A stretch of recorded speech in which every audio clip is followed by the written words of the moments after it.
നമസ്കാരം സുഹൃത്തുക്കളെ, ഗുരുജിയോ യൂട്യൂബ് ചാനലിലേക്ക് സ്വാഗതം.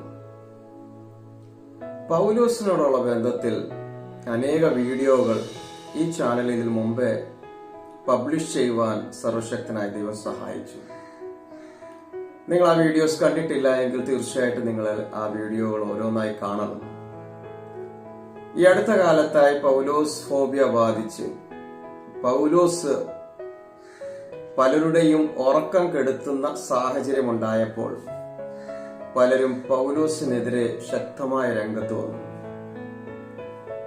എന്നാൽ പൗലോസിനെതിരെ ഉന്നയിക്കപ്പെടുന്ന ഓരോ വിമർശനങ്ങളും സ്വന്തം മതത്തെയും ദർശനത്തെയും പ്രവാചകനെയും നേതാവിനെയും പ്രതിക്കൂട്ടിലാക്കുന്നതാണ് എന്ന സാമാന്യ ബോധ്യം ഇല്ലാതെയാണ് ഈ പ്രിയപ്പെട്ടവർ ഇങ്ങനെ ചെയ്യുന്നത് എന്നത് രസകരമായൊരു കാര്യമാണ്. പൗലോസ് ഏത് വിമർശനത്തെ നേരിടുവാൻ, ഏത് അവസ്ഥയിലും തന്റെ സത്യസന്ധത തെളിയിക്കുവാനുള്ള യോഗ്യത പ്രാപിച്ചു നിൽക്കുമ്പോൾ യാതൊരു യോഗ്യതയുമില്ലാത്ത പ്രിയപ്പെട്ടവർ അവരുടെ നേതാവിന് വേണ്ടിയും ദൈവത്തിനു വേണ്ടിയും പ്രവാചകന് വേണ്ടിയും പൗലോസിനെ തൊട്ട് കളിക്കുവാൻ ശ്രമിക്കുന്നത് ഒരു തമാശയായിട്ട് കണ്ടാൽ മതി. എന്റെ ഒരു സുഹൃത്ത് യൂട്യൂബിൽ ഞാൻ കൊടുക്കുന്ന വാട്സാപ്പ് ലിങ്കിന്റെ വാട്സാപ്പ് നമ്പറിലൂടെ ഞാനുമായിട്ട് ബന്ധപ്പെടുകയും ഞാൻ കുറച്ചു കാലമായിട്ട് ഇരുഭാഗത്തുമുള്ള വിശ്വാസ സംബന്ധമായിരിക്കുന്ന വിഷയങ്ങൾ ചർച്ച ചെയ്യുവാനിടയായി. ചർച്ച ചെയ്യുന്നതിനിടയിൽ ഈ സുഹൃത്ത് എന്നോട് പറഞ്ഞത്, യേശുക്രിസ്തുവിന്റെയും അപ്പോസ്തലന്മാരുടെയും മാർഗത്തെ അട്ടിമറിച്ച് ക്രിസ്ത്യാനിറ്റി എന്ന മതം രൂപം കൊടുത്തത് പൗലോസാണ്. പൗലോസ് ഒരു ആന്റി ക്രൈസ്റ്റ് അല്ലെ എതിർ ക്രിസ്തു ആയിരുന്നു എന്ന്. ഞാൻ അദ്ദേഹത്തോട് ഖുർആൻ ആവശ്യപ്പെടുന്നത് പോലെ ആ ശൈലിയിൽ തന്നെ ഒരു വെല്ലുവിളി നടത്തി. അദ്ദേഹത്തിനോ വേണമെങ്കിൽ അദ്ദേഹം വളരെ ബഹുമാനിക്കുകയും ആരാധിക്കുകയും ചെയ്യുന്ന ദാവ കമ്പനിയിലെ കുട്ടി ദൈവങ്ങൾക്കോ പൗലോസ് ഒരു എതിർ ക്രിസ്തു ആയിരുന്നു എന്ന് തെളിയിക്കുവാനും, അതേസമയം യേശുവിന്റെയും അപ്പോസ്തലന്മാരുടെയും പിൻഗാമി, അത് നിങ്ങൾ വിശ്വസിക്കുന്ന മതത്തിന്റെ ദൈവവും പ്രവാചകനുമാണ് എന്ന് തെളിയിക്കുവാൻ അദ്ദേഹത്തോട് ഞാൻ ശ്രമിച്ചു. എന്നാൽ ഇതുവരെ ആ പ്രിയപ്പെട്ടവൻ അങ്ങനെ ഒരു വെല്ലുവിളി ഏറ്റെടുത്ത് മുമ്പോട്ട് വന്നിട്ടില്ല. എന്നാൽ പൗലോസിനെ സംബന്ധിച്ച് ചർച്ച ചെയ്യപ്പെടുമ്പോൾ എതിർ ക്രിസ്തു എന്ന ഒരു സംബോധന അത് ഈ ദിവസങ്ങളിൽ പല പ്രിയപ്പെട്ടവരും മാറി മാറി ഉപയോഗിക്കുന്ന ശ്രദ്ധപ്പെട്ടിട്ടുണ്ട്. പലർക്കും ഈ വാക്ക് എന്താണ്, എതിർ ക്രിസ്തു എന്നതുകൊണ്ട് എന്താണ് അർത്ഥമാക്കുന്നതെന്ന് അറിയത്തില്ല. ദൈവത്തിന്റെ വചനം പഠിക്കുമ്പോൾ പ്രത്യേകിച്ച് ദൈവികമായ പ്രവൃത്തിയും ദൈവത്തിന്റെ സിസ്റ്റവും യേശു കർത്താവിനും എതിരെ പ്രവർത്തിക്കുന്ന ഒരു സിസ്റ്റമോ ഒരു വ്യക്തിയോ ആണ് എതിർ ക്രിസ്തു എന്ന് മനസ്സിലാക്കാൻ കഴിയും. ഈ എതിർ ക്രിസ്തു എന്ന പദം പുതിയ നിയമത്തിൽ പ്രത്യേകിച്ച് യോഹന്നാൻ, അപ്പോസ്തലനായിരിക്കുന്ന യോഹന്നാന്റെ ലേഖനങ്ങളിൽ ശ്രദ്ധിക്കപ്പെടുന്ന ഒരു പദപ്രയോഗമാണ്. എന്നാൽ ഇതേ ആശയം നിലനിർത്തുകൊണ്ട് മറ്റു വാക്യങ്ങളും മറ്റു പേരുകളും ഇതേ വ്യക്തിയെയും വ്യക്തിയുടെ പ്രവർത്തനത്തെയും സൂചിപ്പിക്കുവാൻ വേണ്ടി ഉപയോഗിക്കുന്ന കാണാൻ പറ്റും. അപ്പൊ നമ്മൾ ഈ ഒരു വാക്ക് പഠിക്കുന്നതിന് മുമ്പേ അല്ലെങ്കിൽ എതിർ ക്രിസ്തു എന്ന്, അപ്പം എതിർ ക്രിസ്തു എന്ന് പറയുമ്പോൾ തന്നെ നിങ്ങൾക്ക് മനസ്സിലായെന്ന് വിശ്വസിക്കും. യേശുവിന് എതിർത്ത് നിൽക്കുന്നവനോ യേശുവിന്റെ ദൗത്യത്തിനും യേശുവിന്റെ പഠിപ്പീരിനും എതിർ വശത്ത് നിൽക്കുന്ന ഒരാള്, അല്ലെ യേശുവിന്റെ മാർഗത്തെ ശക്തമായി എതിർക്കുന്ന ഒരാളോ ഒരു സിസ്റ്റമോ ആണ് എന്ന് മനസ്സിലാക്കാൻ പറ്റും. ഗ്രീക്ക് ഭാഷയിൽ ക്രിസ്റ്റോസ് എന്ന വാക്കിൽ നിന്നാണ് ക്രൈസ്റ്റ്, ക്രിസ്തു എന്ന വാക്ക് രൂപപ്പെടുന്നത്. അതിന്റെ അർത്ഥം അഭിഷക്തൻ, തെരഞ്ഞെടുക്കപ്പെട്ട വ്യക്തി എന്നാദി അർത്ഥങ്ങൾ അതിൽ നമുക്ക് കൽപ്പിക്കാവുന്നതാണ്. അപ്പോൾ ഒരർത്ഥത്തിൽ പറഞ്ഞാൽ ക്രിസ്തു എന്നത് ഒരു പേരല്ല, ക്രിസ്തു എന്നത് ഒരു സ്ഥാനപ്പേരാണ്. ഇപ്പൊ ജീസസ് ക്രൈസ്റ്റ് എന്ന് പറയുമ്പോൾ യേശു എന്നത് പേരും ക്രിസ്തു എന്നത് അതൊരു ടൈറ്റിലാണ്, ഒരു സ്ഥാനപ്പേരാണ്. എന്നാൽ പുതിയ നിയമത്തിൽ ഈ ക്രിസ്തു എന്ന വാക്ക് യേശു എന്ന പേരിനോട് ചേർന്ന് ഉപയോഗിക്കപ്പെട്ടിട്ടുണ്ട്. യേശു ക്രിസ്തു എന്ന് ചില സമയങ്ങളിൽ യേശുവിനെ പരിചയപ്പെടുത്തുവാൻ യേശു എന്ന നാമത്തിന് പകരമായി ക്രിസ്തു എന്ന വാക്കും ഉപയോഗിച്ചിട്ടുണ്ട്. അപ്പൊ ഇത് രണ്ടും സ്ഥാനപ്പേരായിട്ടും അതോടൊപ്പം തന്നെ ക്രിസ്തുവിനെ സൂചിപ്പിക്കുവാൻ വേണ്ടി പുതിയ നിയമം ഉപയോഗിക്കുന്ന ഒരു പദമായിട്ട് നമുക്ക് കാണുവാൻ പറ്റും. അപ്പൊ യേശു ദൈവം രക്ഷിക്കുന്നു എന്ന അർത്ഥം വരുന്ന ആ പേരിന്റെ അർത്ഥത്തോടൊപ്പം ക്രിസ്തു, ക്രിസ്റ്റോസ്, അഭിഷക്തൻ അല്ലെങ്കിൽ ഒരു പ്രത്യേക ദൗത്യത്തിനു വേണ്ടി അഭിഷേകം ചെയ്യപ്പെട്ട വ്യക്തി എന്നർത്ഥം. നാം പഴയ നിയമത്തിൽ നോക്കുമ്പോൾ പ്രവാചകന്മാരെയോ പുരോഹിതന്മാരെയോ അതുപോലെ രാജാക്കന്മാരെയോ അവരുടെ ഒരു പ്രത്യേക സ്ഥാനത്തേക്ക്, അവരുടെ ഉത്തരവാദിത്വത്തിലേക്ക് അവരെ ആക്കുമ്പോൾ എണ്ണ കൊണ്ട് അവരെ അഭിഷേകം ചെയ്യുന്ന ഒരു പ്രവൃത്തിയുണ്ട്, ഒരു പരിപാടിയുണ്ട്. അപ്പോൾ ഒരു പ്രത്യേക ദൗത്യത്തിന് വേണ്ടി ദൈവം ഒരുവനെ വേർതിരിച്ച്, ദൈവം അവനെ ശക്തീകരിച്ച്, അംഗീകരിച്ച് അയക്കുന്നതായ ഒരു പരിപാടി. അപ്പോൾ അഭിഷേകം എന്ന വാക്ക് അല്ലെങ്കിൽ ക്രിസ്റ്റോസ് എന്ന വാക്ക് അല്ലെങ്കിൽ ക്രിസ്തു എന്ന വാക്കിന്റെ അർത്ഥമാണ്.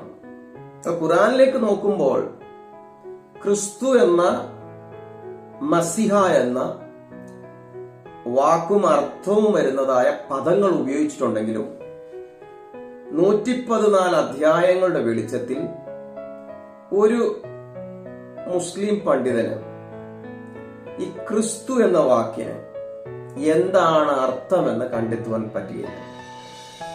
അത് മനസ്സിലാക്കണമെങ്കിൽ ബൈബിളിലേക്കും മറ്റു ചില ഡിക്ഷണറിയിലേക്കും ഓടിപ്പോകേണ്ട ആവശ്യമില്ല. അല്ല, ഈസ എന്ന വാക്കിന്റെ അർത്ഥം പോലും എന്താണെന്ന് വ്യക്തമായി പറഞ്ഞു തരുവാൻ കഴിവും യോഗ്യതയുള്ള പണ്ഡിതന്മാർ ഇസ്ലാമിൽ ഇല്ല എന്നും കൂടി ഞാൻ ഈ അവസരത്തിൽ സൂചിപ്പിക്കുകയാണ്. ലൂക്കോസിന്റെ സുവിശേഷം 4-ാം അധ്യായം 17 മുതൽ 21 വാക്യത്തിൽ ഈ ക്രിസ്തു എന്ന വാക്കിന് എന്താണ് അർത്ഥമാക്കുന്നതെന്ന് ഒരു അർത്ഥം നമുക്ക് അവിടെ മനസ്സിലാക്കാൻ പറ്റും. യേശു തന്നെ തിരുവെഴുത്ത് തുറന്നു അതിൽ നിന്നുള്ള വാക്യങ്ങളെ പ്രബോധിപ്പിക്കുന്ന ഒരു സാഹചര്യമാണ് ലൂക്കോസിന്റെ സുവിശേഷത്തിൽ കാണുന്നത്. യേശു പറയുകയാണ്, ദൈവത്തിന്റെ ആത്മാവ് തന്റെ മേലുണ്ടെന്നും ദൈവം തന്നെ അഭിഷേകം ചെയ്തു എന്നും യേശു അവകാശപ്പെടുകയാണ്. പരിശുദ്ധാത്മാവും ദൈവത്തിന്റെ അഭിഷേകവും തന്റെ മേളിലുണ്ട്. എന്തിനാണ് ഈ അഭിഷേകം ഉള്ളത് എന്ന് യേശു തന്നെ വ്യക്തമാക്കുകയാണ്. സുവിശേഷം പ്രസംഗിക്കുവാൻ വേണ്ടി, തകർന്ന ഹൃദയങ്ങളെ സൗഖ്യമാക്കുവാൻ വേണ്ടി, ബന്ധിതരായ വ്യക്തികളെ വിടിവിക്കുവാൻ വേണ്ടി, അന്ധന്മാർക്ക് സൗഖ്യം നൽകുവാൻ വേണ്ടി, അടിമത്തത്തിലായിരിക്കുന്നവർക്ക് സ്വാതന്ത്ര്യം നൽകുവാൻ വേണ്ടി, യഹോവയുടെ വർഷം, യഹോവയുടെ നല്ല കാലത്തെക്കുറിച്ച് പ്രസംഗിക്കുവാൻ വേണ്ടി. അപ്പോസ്തല പ്രവൃത്തിയുടെ പുസ്തകം 10-ാം അധ്യായം 38-ാമത്തെ വാക്യത്തിലും അപ്പോസ്തലന്മാർ ഇതേ വിഷയത്തെ ആസ്പദമാക്കി പറയുന്നത്, യേശുവിനെ അഭിഷേകം ചെയ്തത് ഒന്ന് നന്മ ചെയ്യുവാൻ വേണ്ടിയും പിശാചിന്റെ അടിമത്തത്തിലായിരിക്കുന്നവരെ വിടിവിക്കുവാനും സൗഖ്യമാക്കുവാൻ വേണ്ടിയും. അപ്പൊ ഒരർത്ഥത്തിൽ യേശു ക്രിസ്തുവിന്റെ വരവിന്റെ ഉദ്ദേശം ദൈവികമായ സിസ്റ്റം, ദൈവം സ്ഥാപിച്ച വ്യവസ്ഥകൾക്ക് വിപരീതമായി പ്രവർത്തിക്കുന്ന ഈ ഭൂമിയിലെ പിശാചും സാത്താനും അവന്റെ കൂട്ടരും പണിത മതങ്ങളും മതദർശനങ്ങളും മനുഷ്യനെ അന്ധന്മാരാക്കി അടിമത്തത്തിലേക്കും ഹൃദയങ്ങൾ തകർക്കുകയും അവരെ ഒരു ജയിലിലാക്കി വെച്ച് അന്ധകാര ശക്തികൾ അവരെ നിയന്ത്രിക്കുന്ന അടിമത്ത വ്യവസ്ഥയിൽ നിലനിൽക്കുമ്പോൾ, അതെ, പിശാച് ഒരുവനെ അടിമയാക്കുകയാണ്. ആ അടിമത്തത്തിൽ നിന്ന് ക്രിസ്തു യേശു ഒരു വ്യക്തിയെ വിടിവിക്കുന്നു എന്ന ദൗത്യമാണ് ക്രിസ്തു എന്ന വാക്കിലൂടെ മനസ്സിലാക്കുന്നത്. അപ്പോൾ ക്രിസ്തു എന്ന വാക്ക് ഒരു പ്രത്യേക ദൗത്യം, ആ ദൗത്യം എന്താണെന്ന് നമ്മൾ മനസ്സിലാക്കി. അപ്പൊ അതിന് വിപരീതമായി പ്രവർത്തിക്കുന്നവനായിരിക്കണമല്ലോ എതിർ ക്രിസ്തു എന്ന് പറയുന്നത്. നമ്മൾ അങ്ങനെ ചിന്തിക്കുമ്പോൾ സുവിശേഷം പ്രസംഗിക്കുക എന്ന് പറയുമ്പോൾ നല്ല വർത്തമാനം, സന്തോഷ വാർത്ത പ്രസംഗിക്കുക എന്നുള്ളതാണ്. അപ്പോൾ എതിർ ക്രിസ്തുവിന്റെ പ്രസംഗം എന്തായിരിക്കും? സുവിശേഷം ഇല്ലാത്തതായിരിക്കണം. നിരാശയുടെയും പ്രത്യാശയില്ലാത്ത സന്ദേശം നൽകുന്നതായിരിക്കണം. 2, ഹൃദയങ്ങളെ തകർക്കുന്നതും മുറിവേൽപ്പിക്കുന്നതുമായിരിക്കണം. 3, മനുഷ്യനെ അടിമയാക്കുന്നതായിരിക്കണം, നല്ലൊരു അബ്ദുവാക്കി മാറ്റുന്നതായിരിക്കണം. 4, അവരെ ശാരീരികമായും അതുപോലെ ആത്മീയമായ അന്ധത, സത്യം കാണുവാൻ, സത്യത്തെ ഗ്രഹിക്കുവാൻ കഴിയാത്ത നിലയിൽ അവരുടെ കണ്ണുകളെ മൂടലേൽപ്പിക്കുന്ന, അന്ധത ബാധിച്ച അവസ്ഥയിലാക്കുന്നതായിരിക്കണം. അവരെ പിടിച്ച് അടക്കി വാഴുന്നതായ, അവരെ മൊത്തത്തിൽ ഞാൻ നേരെ ഒരു അടിമത്ത മനോഭാവത്തിൽ ജീവിക്കുവാൻ പ്രേരിപ്പിക്കുന്നതായിരിക്കണം. ദൈവത്തിന്റെ എതിരെ പ്രസംഗിക്കുന്ന സിസ്റ്റം കൂടി ആയിരിക്കണം. അപ്പോൾ നമ്മള് യോഹന്നാന്റെ ലേഖനത്തിലാണ് എതിർ ക്രിസ്തു എന്ന വാക്ക് ഉള്ളതെന്ന് ഞാൻ നേരത്തെ സൂചിപ്പിച്ചു. 1 യോഹന്നാൻ 2-ാം അധ്യായം 18-ാമത്തെ വാക്യത്തിൽ 2 വ്യത്യസ്തമായിരിക്കുന്ന ആശയങ്ങൾ അവിടെ രേഖപ്പെടുത്തിയിട്ടുണ്ട്.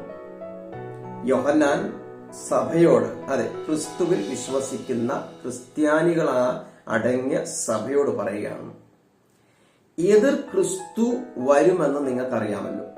അപ്പോൾ തന്നെ യോഹന്നാൻ ഉപയോഗിക്കുന്ന മറ്റൊരു വാക്കാണ് എതിർ ക്രിസ്തുക്കൾ ഉണ്ടെന്നും അതിപ്പോൾ തന്നെ പ്രവർത്തിക്കുന്നുണ്ടും എന്നും. 2 കാര്യം, എതിർ ക്രിസ്തു വരുമെന്നും ഇപ്പോൾ എതിർ ക്രിസ്തുക്കൾ പ്ലൂറൽ, ഒന്നിൽ അധികമായി എതിർ ക്രിസ്തുക്കൾ ഉണ്ട് എന്നുള്ളത്. അപ്പോൾ നാം മനസ്സിലാക്കേണ്ടതായ കാര്യം എന്താണ്?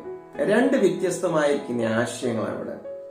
എതിർ ക്രിസ്തുവും എതിർ ക്രിസ്തുക്കളും എന്ന് ഉപയോഗിക്കാനുള്ള കാരണം എന്താണ്?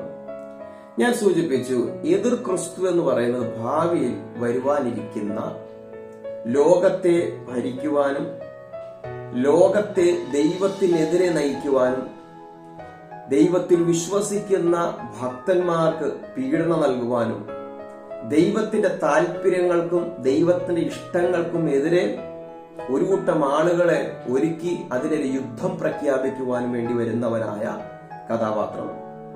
എന്നാൽ എതിർ ക്രിസ്തുക്കൾ എന്ന് പറയുമ്പോൾ അതൊരു വ്യക്തി എന്നതിനേക്കാൾ ഉപരി, വ്യക്തികൾ എന്നതിനേക്കാൾ ഉപരി അതൊരു വ്യവസ്ഥയാണ്, ഒരു സിസ്റ്റമാണ്. ദൈവത്തിന്റെ പ്രവാചകന്മാര് ലോകസ്ഥാപന മുതൽ ദൈവത്തിന്റെ ഹൃദയത്തിൽ എന്താണോ അത് ലോകത്തോട് അറിയിക്കുകയും യേശുക്രിസ്തുവിന്റെ 1-ാമത്തെ വരവിന് വേണ്ടി അവർ ലോകത്തെ ഒരുക്കി. എന്നാൽ യേശുക്രിസ്തു വന്നതിന് ശേഷം തിരുവചനം പറയുന്നു, യേശു വീണ്ടും, അതെ, 2-ാമത് വീണ്ടും ഒരു പ്രാവശ്യം കൂടി വരും. അപ്പോൾ ദൈവസഭയുടെ ദൗത്യം, ക്രിസ്ത്യാനികളുടെ ദൗത്യം, യേശു തെരഞ്ഞെടുത്ത അപ്പോസ്തലന്മാരും പിൻഗാമികളുടെയും ദൗത്യം എന്ന് പറയുന്നത് യേശു ക്രിസ്തുവിന്റെ 2-ാമത്തെ വരവിന് വേണ്ടി ലോകത്തെ ഒരുക്കുക എന്നുള്ളതാണ്. യേശു വരുമ്പോൾ യേശുവിനോട് കൂടെ എടുക്കപ്പെടണമെങ്കിൽ ഇവിടെ സുവിശേഷം പ്രസംഗിക്കപ്പെടണം, ഇവിടെ യേശുവിന്റെ സന്ദേശം അറിയിക്കുകയും യേശുവിന് വേണ്ടി ശിഷ്യന്മാരാക്കുകയും ചെയ്യണം. അപ്പൊ ദൈവത്തിന്റെ സിസ്റ്റത്തിൽ പ്രവർത്തിക്കുന്ന രീതി ഇങ്ങനെയാണ്. ക്രിസ്തുവിന്റെ വരവിന് വേണ്ടി ഇവിടെ ഒരു പ്രവർത്തനം നടന്നുകൊണ്ടിരിക്കുകയാണ്.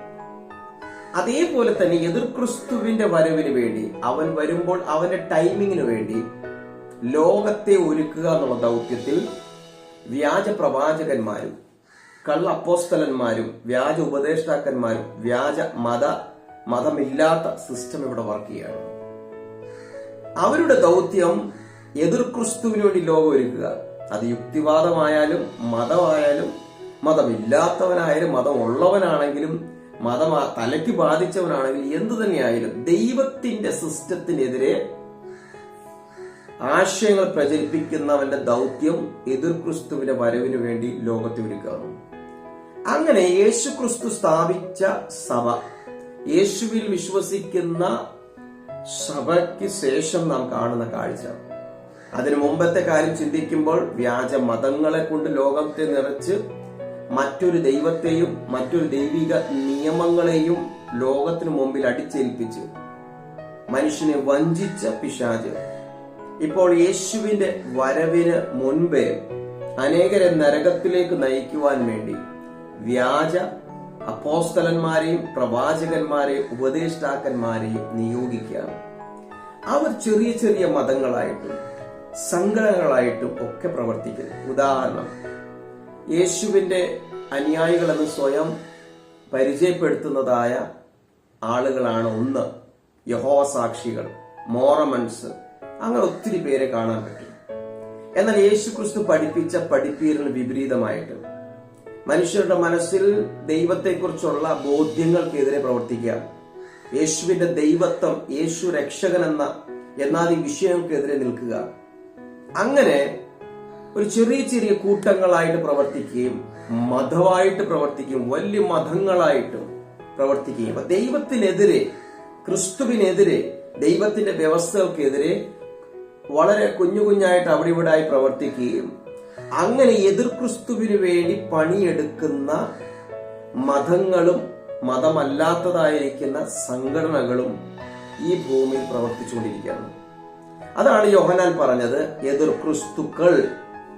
ഈ എതിർ ക്രിസ്തുക്കൾ എതിർ ക്രിസ്തുവിന് വേണ്ടി വഴിയൊരുക്കുവാൻ വേണ്ടി പ്രവർത്തിക്കുന്ന ആളുകളാണ്. അപ്പോൾ യേശു ക്രിസ്തുവിന്റെ പ്രവർത്തനത്തോടുള്ള ബന്ധത്തിൽ എതിർ ക്രിസ്തുവിന്റെ സ്വഭാവത്തെയും അവരെ തിരിച്ചറിയുവാൻ, അവന്റെ മാർഗത്തിലുള്ളവരെ തിരിച്ചറിയാൻ വളരെ എളുപ്പമാണ്.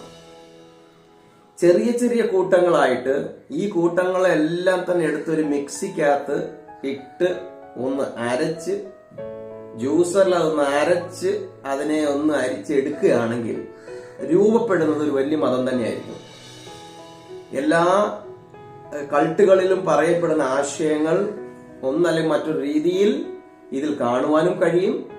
അപ്പോൾ തന്നെ ദൈവത്തിനെതിരെയും ക്രിസ്തുവിനെതിരെയും മറ്റൊരു ക്രിസ്തുവിനെ, മറ്റൊരു സുവിശേഷത്തെയും മറ്റൊരു ആത്മാവിനെയും പ്രസംഗിക്കുന്നവരുമായിരിക്കും. ഇവിടെയാണ് നാം മനസ്സിലാക്കേണ്ടത് എന്താണ്. ഒന്ന്, യോഹന്നാൻ പറയാണ് എതിർ ക്രിസ്തുക്കളും ക്രിസ്തു. രണ്ട്, 1 യോഹന്നാന്റെ ലേഖനത്തിൽ 2:22 പറയുന്നത് എതിർ ക്രിസ്തു ആരാണെന്നുള്ള ചോദ്യത്തിന് യോഹന്നാൻ നൽകുകയാണ്. അവൻ വ്യാജനാണ്, അവൻ കളവ് പറയുന്നവനാണ്, അവൻ ചതിയനാണെന്നാണ് പറയുന്നത്. എന്താണ് അവന്റെ പ്രവൃത്തി? ഒന്ന്, അവൻ യേശു ക്രിസ്തുവാണെന്ന് അംഗീകരിക്കത്തില്ല. അപ്പൊ ഇവിടെ ചിന്തിക്കേണ്ട ഒരു കാര്യം, യേശുവിനെ ഇപ്പൊ വെറുതെ ക്രിസ്തു എന്നും മസിഹ എന്നും ഒക്കെ പറയാൻ എല്ലാവർക്കും എളുപ്പമാണ്. യേശുവിനെ എന്തിനു വേണ്ടി അഭിഷേകം ചെയ്തോ അത് അംഗീകരിക്കുവാൻ കഴിയാതെ, ഇപ്പൊ എന്നെ ഒരാൾ ഡോക്ടർ എന്ന് പറയുകയാണ്, ഞാൻ ഡോക്ടർ ആയിരിക്കുമ്പോ തന്നെ എന്നെ ഡോക്ടർ എന്ന് പറയുകയും എന്നാൽ എന്നിൽ നിന്ന് ചികിത്സ നേടുവാനോ എന്റെ ചികിത്സയും എന്റെ കഴിവിനെയും അംഗീകരിക്കാതെ എനിക്കെതിരെ നിൽക്കുക, അപ്പോൾ തന്നെ എന്നെ ഡോക്ടറെ എന്ന് വിളിക്കുന്ന ഒരു മാതിരി ചില ആളുകൾ കളിയാക്കുന്ന തരത്തിൽ. അങ്ങനെയാണ് യേശുവിനെ മസിഹ എന്നും യേശു ക്രിസ്തുവാണെന്നൊക്കെ പറയുമ്പോൾ തന്നെ അത് ഒരർത്ഥത്തിൽ ക്രിസ്തുവിന്റെ കളിയാക്കുന്നത് പോലെ, യേശു ക്രിസ്തുവിന്റെ ആ എന്തിനു വേണ്ടി അഭിഷേകം ചെയ്തോ ആ ദൗത്യത്തെ തള്ളിക്കളയാൻ ചെയ്യുന്നവരാണ്. യേശു ക്രിസ്തുവിന്റെ ദൗത്യത്തെ നമുക്ക് 3ആയിട്ട് തിരിക്കാം. ഒന്ന്, യേശു തന്നെ പറഞ്ഞു പിതാവിനെ വെളിപ്പെടുത്തുവാൻ വന്നതാണെന്ന്. അപ്പൊ ദൈവത്തെക്കുറിച്ച് യഥാർത്ഥ അറിവ് ലോകത്തിന് നൽകപ്പെട്ടത് ക്രിസ്തുവിലൂടെയാണ്. 2, മനുഷ്യരെ അവരുടെ പാപങ്ങളിൽ നിന്നും നിത്യ ശിക്ഷയിൽ നിന്ന് വിടുവിക്കുവാൻ വേണ്ടി, നരകത്തിൽ നിന്ന് വിടുവിക്കുവാൻ വേണ്ടി യേശു വന്നു. അവൻ തന്റെ ജനത്തെ പാപങ്ങളിൽ നിന്ന് വിടുവിക്കുന്നത് കൊണ്ട് അവൻ യേശു എന്ന പേര് നൽകണമെന്ന് തിരുവചനം പറയുന്നു. 3, പിശാചിന്റെ പ്രവൃത്തികളെ തകർക്കുവാനും നശിപ്പിക്കാനും വേണ്ടി വന്നുള്ളത്. അപ്പൊ ഈ ദൈവത്തെ വെളിപ്പെടുത്തുവാനും മനുഷ്യരെ രക്ഷിക്കുവാനും പിശാചിന്റെ അടിമത്തത്തെ അല്ലെങ്കിൽ പിശാചിന്റെ തന്ത്രങ്ങൾ, വ്യാജത്തെ, അസത്യങ്ങളെ, അവന്റെ കെട്ടുകളെയൊക്കെ തകർക്കുവാൻ വേണ്ടി യേശു വന്നുള്ളതാണ്. അപ്പോൾ യേശുവിന്റെ ദൗത്യം ഇതായിരിക്കുമ്പോൾ ഈ ദൗത്യത്തെ അംഗീകരിക്കാത്ത, അല്ലെ എന്തിനു വേണ്ടി യേശുവിനെ അഭിഷേകം ചെയ്തു ആ ദൗത്യത്തെ അംഗീകരിക്കാത്ത ആളുകൾ യഥാർത്ഥത്തിൽ ക്രിസ്തുവിനെ അനുഗമിക്കുന്നവരല്ല. അപ്പോൾ പ്രിയപ്പെട്ടവരെ, ഒന്ന്, യേശു ക്രിസ്തുവാണെന്ന് അംഗീകരിക്കാത്തവർ. രണ്ട്, എതിർ ക്രിസ്തു ആരാണെന്ന് ചോദിക്കുമ്പോൾ യോഹന്നാൻ പറയാൻ പിതാവിനെയും പുത്രനെയും നിഷേധിക്കുന്നവർ. പിതാവിനെയും പുത്രനെയും നിഷേധിക്കുന്നു. 1 യോഹന്നാൻ 4:2-3 വാക്യത്തിൽ പറയാണ്, ഇതിനാൽ നിങ്ങൾ ദൈവത്തിന്റെ ആത്മാവിനെ, അല്ലെങ്കിൽ ദൈവത്തിൽ നിന്ന് പുറപ്പെട്ട ആത്മാവ് ഏതെന്ന് നിങ്ങൾ തിരിച്ചറിയുന്നത് എങ്ങനെയാണ്? യോഹന്നാൻ പറയാണ്, എല്ലാ ആത്മാവും യേശു ക്രിസ്തു ജഡത്തിൽ വന്നു എന്നും പറയുകയും പഠിപ്പിക്കുകയും വിശ്വസിക്കുകയും ചെയ്യുന്നത് ദൈവത്തിൽ നിന്നുള്ള ആത്മാവാണ്. ഇവിടെയാണ് ഒരു ട്രിക്ക്. ചില യേശു ജഡത്തിൽ മനുഷ്യനായി വന്നു എന്ന് ഞങ്ങൾ വിശ്വസിക്കുന്നുണ്ടല്ലോ. യഹോവ സാക്ഷികൾ സ്വർഗത്തിൽ മിഖായേൽ ദൂതൻ മനുഷ്യനായി വന്നു എന്നും പിതാവ് മനുഷ്യനായി വന്നു എന്നും ലൂസിഫർ സഹോദരൻ മനുഷ്യനായി വന്നു എന്നും ഒക്കെ പഠിപ്പിക്കുന്ന ആളുകളാണ്. യോഹന്നാൻ യേശു ജഡത്തിൽ വെളിപ്പെട്ടു എന്ന് പറയുമ്പോൾ എന്താ അർത്ഥമാക്കുന്നത്? അത് മനസ്സിലാക്കണം. യോഹന്നാന്റെ സുവിശേഷം 1-ാം അധ്യായം 1 മുതൽ 5 വരെയുള്ള വാക്യങ്ങൾ വായിക്കണം. ആദിയിൽ വചനമുണ്ടായിരുന്നു, വചനം ദൈവത്തോടു കൂടിയായിരുന്നു, വചനം ദൈവമായിരുന്നു. എന്നിട്ട് താഴോട്ടുള്ള ഭാഗങ്ങൾ പറയുന്നത് വചനം ദേഹധാരി, അല്ലെങ്കിൽ ജഡം മനുഷ്യനായി വന്നു. അപ്പൊ ഈ ജഡത്തിൽ വെളിപ്പെട്ടു എന്ന് പറയുമ്പോൾ എന്താണ്? 2 കാര്യങ്ങൾ മനസ്സിലാക്കണം. ഒന്ന്, വചനം ആരാണ്? ദൈവമാണെന്നാണ് പറയുന്നത്. ദൈവം ജഡത്തിൽ വെളിപ്പെട്ടു. അതാണ് മത്തായി പറയുന്നത്, ഇമ്മാനുവേൽ, ദൈവം നമ്മോടുകൂടെ. ദൈവം സ്വർഗത്തിൽ നിന്നല്ല, ദൈവം ഇപ്പോൾ മനുഷ്യനായി നമ്മോടുകൂടെ. ഒന്നാമത്തെ സത്യം. 2, ഈ മനുഷ്യനായി വന്നത് ആരാണ്? അത് ലൂസിഫറിന്റെ സഹോദരനോ കുഞ്ഞമ്മയുടെ മോനൊന്നുമല്ല, മറിച്ച് വചനം പിതാവിനോട് കൂടെ, പിതാവിൽ നിന്ന് അല്ലെങ്കിൽ പുത്രൻ എന്ന സ്ഥാനത്ത് അറിയപ്പെട്ട പുത്രനാണ് ഇവിടെ മനുഷ്യനായി വന്നു എന്നുള്ളത്. അപ്പൊ ഇത് അംഗീകരിക്കാത്ത ആത്മാവ്, ഇത് ദൈവത്തിൽ നിന്നുള്ളതല്ല എന്ന് യോഹന്നാൻ പറയാണ്. രണ്ടാമത്, every spirit that does not confess is not from God. ഇങ്ങനെ ഏറ്റു പറയാത്ത ഒരാത്മാവും ദൈവത്തിൽ നിന്നല്ല. അതിന് ജിബ്രിയൽ എന്നുള്ള പേരിൽ വെളിപ്പെട്ടാലും, ജോസഫ് സ്മിത്തിന് വെളിപ്പെട്ട ദൂതന്മാരും അത് ഗബ്രിയൽ എന്ന പേര് വെളിപ്പെട്ടതായിക്കോട്ടെ, അതൊന്നും തന്നെയും ദൈവത്തിൽ നിന്നുള്ളതല്ല. മറിച്ച് യോഹന്നാൻ പറയുന്നത് ഇത് എതിർ ക്രിസ്തുവിന്റെ ആത്മാവാകുന്നു. അപ്പൊ പ്രിയപ്പെട്ടവരെ, എതിർ ക്രിസ്തുവിന്റെ ആത്മാവ് ക്രിസ്തുവിന്റെ ആത്മാവിൽ നിറഞ്ഞു നിൽക്കുന്ന ആളുകൾക്കെതിരെ പ്രവർത്തിക്കുന്ന വ്യക്തികളായിരുന്നു. ഞാൻ നേരത്തെ സൂചിപ്പിച്ചു. യേശു ക്രിസ്തുവിന്റെ ദൗത്യം അതെന്താണ്? യേശു പഠിപ്പിച്ച ദൈവം, യേശു മാനവ കുലത്തിനു വേണ്ടി, ജാതിക്ക് വേണ്ടി, ലോകത്തിനു വേണ്ടി ഒരുക്കിയ രക്ഷയെ, യേശു ക്രിസ്തുവിന്റെ ക്രൂശിലൂടെ യേശു നൽകിയതായിരിക്കുന്ന രക്ഷാ പദ്ധതി, യേശുവിന് സകല അധികാരവും നൽകപ്പെട്ടിരിക്കുന്നു. പിശാചിനെയും അവന്റെ പ്രവർത്തികളെയും അഴിപ്പാൻ, തകർക്കുവാനുള്ള അധികാരം ഉണ്ട് എന്ന് വിശ്വസിക്കുന്നു. അതാണ് യേശുവിന്റെ പ്രവർത്തനത്തിന്റെ പ്രധാനപ്പെട്ട കാര്യം. അത് തന്നെയാണ് ഇന്ന് ക്രിസ്ത്യാനികൾ ചെയ്യുന്നത്. യേശു ക്രിസ്തു ലോകരക്ഷകനാണെന്ന് വിശ്വസിക്കുന്നു. യേശു ക്രിസ്തു വെളിപ്പെടുത്തിയ ദൈവത്തിൽ വിശ്വസിക്കുന്നു. യേശു ക്രിസ്തുവിന്റെ നാമത്തിൽ ഭൂതങ്ങളെയും പിശാചുകളെയും പുറത്താക്കുവാനുള്ള അധികാരമുണ്ട് എന്ന് വിശ്വസിക്കുന്നു. അപ്പോൾ എതിർ ക്രിസ്തുവിന്റെ ഏറ്റവും പ്രധാനപ്പെട്ട ഒന്ന്, പിതാവിനെ നിഷേധിക്കുക. 2, പുത്രനെ നിഷേധിക്കുക. 3, യേശു ക്രിസ്തുവിന്റെ ദൗത്യത്തെ നിഷേധിക്കുക, ക്രിസ്തുവിനെ നിഷേധിക്കുക. ഈ കാര്യങ്ങൾ നിഷേധിക്കുന്ന ഏത് മതമാണെങ്കിലും അതിൽ എത്ര കടൽ ശാസ്ത്രം അടങ്ങിയെന്ന് പറഞ്ഞാലും, ഇനി എന്നെ കുറിച്ചല്ല, ട്രംപിനെ കുറിച്ചല്ല, ലോകത്തിൽ ഇനി വരാനിരിക്കുന്ന ഈ എത്ര പേരുടെ കാര്യം പറഞ്ഞെന്ന് പറഞ്ഞാലും, ദൈവവചനം പറയുന്നു അത് ദൈവത്തിൽ നിന്നുള്ളതല്ല.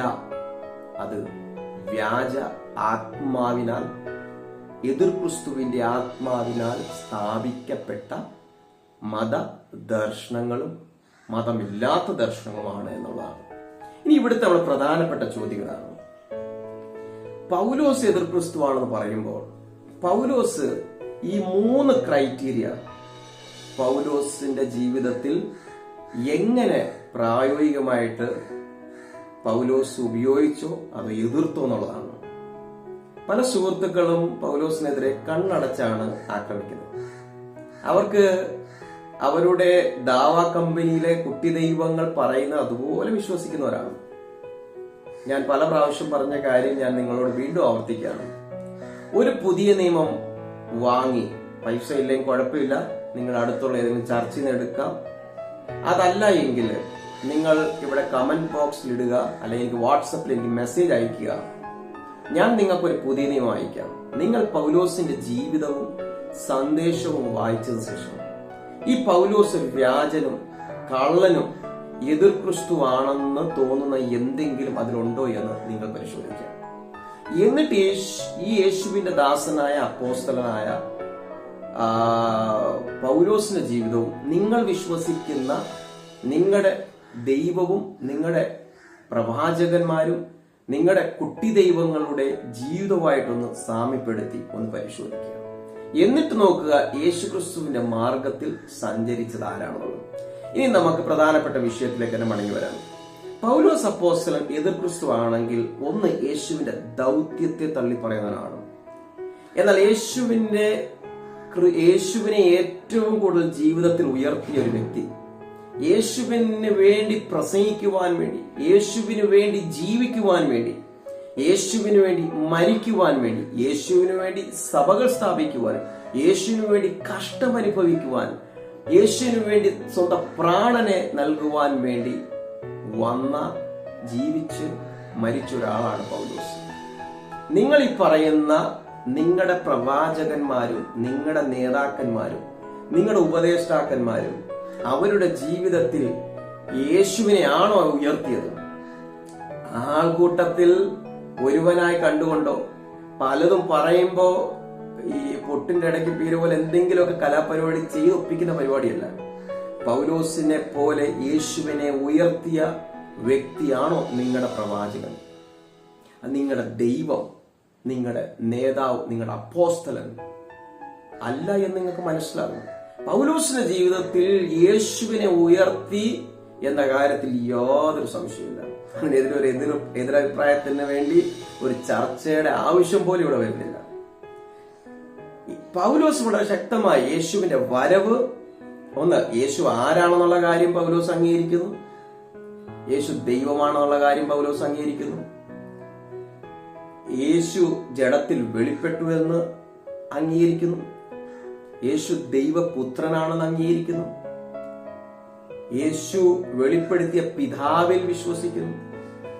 യേശു പൗലോസിന്റെ പ്രസംഗത്തിൽ പിതാവായ ദൈവം എന്ന സംബോധന ചെയ്യുന്ന ധാരാളം വാക്യങ്ങളുണ്ട്. അതുപോലെ പുത്രനെ കുറിച്ച് മാത്രം പറയുന്ന വാക്യങ്ങളുണ്ട്, പരിശുദ്ധാത്മാവിനെ കുറിച്ച് പറയുന്ന വാക്യങ്ങളുണ്ട്. അപ്പൊ പൗലോസ് പിതാവിനെയും പുത്രനെയും പരിശുദ്ധാത്മാവിനെയും വിശ്വസിക്കുകയും ആ തൃത്വത്തിൽ പിതാവ് പുത്രൻ പരിശുദ്ധാത്മാവിനെ പ്രസംഗിക്കുകയും ആ വിഷയങ്ങളോടുള്ള ബന്ധത്തിൽ പ്രബോധനങ്ങൾ പഠിപ്പീരുകളൊക്കെ കൊണ്ടുവന്ന ഒരു വ്യക്തിയാണ്. നിങ്ങൾ വിശ്വസിക്കുന്ന നിങ്ങളുടെ പ്രവാചകരും നേതാവും ദൈവവും, ദൈവത്തെ പിതാവെന്ന നിലയിലും യേശുവിനെ ദൈവപുത്രൻ എന്ന നിലയിൽ ഒക്കെ പഠിപ്പിച്ച ആളാണോ? അങ്ങനെ അല്ലായിരിക്കുമ്പോൾ ദാവ ഫാക്ടറികൾ എന്തിനാണ് പൗലോസിനെ എതിർ ക്രിസ്തു എന്ന് പറയുന്നത്? യഥാർത്ഥത്തിൽ ഇസ്ലാം അല്ലേ ദൈവം പിതാവാണെന്നുള്ള കാര്യം നിഷേധിക്കുന്നത്? പ്രവാചകന്മാരും അപ്പോസ്തലന്മാരും വിളിച്ചപേക്ഷിച്ച് പ്രാർത്ഥിച്ച് ആരാധിച്ച് പിൻപറ്റിയതായ ബൈബിൾ വെളിപ്പെടുത്തുന്ന ദൈവത്തെ തള്ളിപ്പറഞ്ഞ് അറേബ്യയിലെ അനേക ദേവന്മാരും ദേവിമാരുടെ കൂട്ടത്തിൽ ഒരുവനായിരുന്ന ഒരു ദേവനെ ഏകദൈവ പദവിയിലേക്ക് കൊണ്ടുവന്ന് ഒരു അട്ടിമറി പരിപാടി നടത്തിയിരുന്നു. ബൈബിളിലെ ദൈവത്തെ നിഷേധിക്കുക, ദൈവം ജഡത്തിൽ വെളിപ്പെട്ടു എന്ന് നിഷേധിക്കുക, മനുഷ്യരെ അവരുടെ പാപങ്ങളിൽ വിടിവിക്കുവാൻ വേണ്ടി ദൈവം ഒരു സന്തോഷ വാർത്ത നൽകിയത് നിഷേധിക്കുക. പിശാചിന്റെ അടിമത്തത്തിൽ നിന്ന് വിടുവിക്കുവാൻ യേശുവിന് കഴിവുണ്ടെന്ന് അതിനെ തള്ളിപ്പറയുക. എന്നാൽ ഈ കാര്യങ്ങളെല്ലാം തന്നെ പൗലോസ് അംഗീകരിക്കുകയാണ്. ഞാൻ ഒന്നുകൂടെ ആവർത്തിക്കുകയാണ്. യേശുവിനെ എന്തിനു വേണ്ടി അഭിഷേകം ചെയ്തു, ആ കാര്യത്തിൽ പൗലോസ് ശക്തമായി ഉറച്ചു നിന്ന് പൗലോസ് അതിനു വേണ്ടി പ്രസംഗിച്ച ഒരാളാണ്. യേശു വെളിപ്പെടുത്തിയ പിതാവിനെ പൗലോസ് വിശ്വസിക്കുകയും പ്രസംഗിക്കുകയും ചെയ്തു. ദൈവപുത്രനെ കുറിച്ചുള്ള സത്യം ലോകത്തോട് വിളിച്ചു പറഞ്ഞു യേശു ദൈവപുത്രനാണെന്ന് വിശ്വസിക്കുകയും ചെയ്തു. ദൈവപുത്രനും കർത്താവുമാണെന്ന് പൗലോസ് ഏറ്റുപറഞ്ഞു. പരിശുദ്ധാത്മാവിൽ വിശ്വസിച്ചു. പിശാചിന്റെ അടിമത്തത്തിൽ നിന്ന് യേശു മനുഷ്യരെ വിടുവിക്കുന്നു എന്ന കാര്യം യേശു വിശ്വസിച്ചു. അപ്പോൾ യോഹന്നാൻ പറയുന്ന ക്രൈറ്റീരിയ നോക്കുമ്പോൾ ഞാൻ ഒത്തിരി കാര്യങ്ങൾ പറയാനുണ്ടെങ്കിലും 3 കാര്യങ്ങൾ. യേശു ക്രിസ്തുവാണെന്നും യേശുവിന്റെ ദൗത്യത്തെ അംഗീകരിച്ചു. 2, ദൈവം പിതാവാണെന്നും 3, ദൈവം പുത്രനാണും എന്ന സത്യം. ഇത്രയും കാര്യങ്ങൾ പൗലോസ് നിഷേധിച്ചു, എതിർത്തു എന്ന് തള്ളിപ്പറഞ്ഞു എന്ന് തെളിയിക്കുവാൻ ചെങ്കുറ്റമുള്ള ദാവ ഫാക്ടറിയിലെ ഏറ്റവും കഴിവുള്ള മിടുക്കന്മാരോട് ഞാൻ സ്നേഹപൂർവ്വം വെല്ലുവിളിക്കുകയാണ്. നിങ്ങൾ വിശ്വസിക്കുന്ന നിങ്ങളുടെ പ്രവാചകൻ ഈ പറയുന്ന യോഹന്നാന്റെ ലേഖനത്തിൽ പറഞ്ഞിരിക്കുന്ന എതിർ ക്രിസ്തുവിന്റെ ഗുണവിശേഷങ്ങൾ ഇല്ലാത്ത ആളാണെന്നും അത് പൗലോസിനാണ് ചേരുന്നതെന്ന് തെളിയിക്കുവാൻ ഞാൻ നിങ്ങളെ സ്വാഗതം ചെയ്യാണ്. സുഹൃത്തുക്കളെ, നിങ്ങൾ ആദ്യമായിട്ടാണ് യൂട്യൂബ് ചാനലിലേക്ക് കടന്നു വന്നെങ്കിൽ സബ്സ്ക്രൈബ് ചെയ്യുക. ഇത് നിങ്ങളുടെ ഫ്രണ്ട്സിലേക്കും നിങ്ങളുടെ പാസ്റ്റ് ചർച്ചിലെ വിശ്വാസികളിലേക്കൊക്കെ ഷെയർ ചെയ്യുക. സത്യം എല്ലാവരും അറിയട്ടെ. ദൈവം എല്ലാവരും അനുഗ്രഹിക്കട്ടെ.